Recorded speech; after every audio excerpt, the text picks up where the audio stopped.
High বন্ধুরা, তোমরা সবাই কেমন আছো? আশা করি সবাই ভীষণ ভালো আছো। আজকে বানাবো শিব আর গৌরী একসাথে সেম বডি ডিজাইনে। দেখতে থাকুন গাইস, আমি বানানো শুরু করেছি। খুব সুন্দর একটি ঠাকুর তৈরি করব, দেখতে থাকেন। এখানে গৌরীর পা শিবের পা একসাথে বসিয়ে দিলাম। এখন খুব সুন্দরভাবে তার শাড়ির ডিজাইন করে নেব। দেখেন শাড়ির ডিজাইন কমপ্লিট। এখন দুজনের বডি একসাথে মিলিয়ে বডি বসিয়ে দিলাম। দেওয়ার পর আঁচল দিয়ে ডিজাইন করে নিলাম। নেওয়ার পর খুব সুন্দর একটি গলার হার তৈরি করব।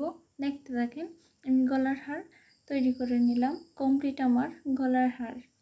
এখন হাতের বাজু হাতে দিয়ে খুব সুন্দরভাবে সাজিয়ে নিলাম। নেওয়ার পর আগে থেকে একটি রেডি করা মুখ দিয়ে সুন্দর একটি ডিজাইন করে নিলাম। চুলগুলো কারুকাজ করে কমপ্লিট হয়ে গেল আমার শিব এবং পার্বতী। খুব সুন্দর একটি ডিজাইন। অবশ্যই কমেন্টে জানাবেন এই ডিজাইনটি কেমন লেগেছে।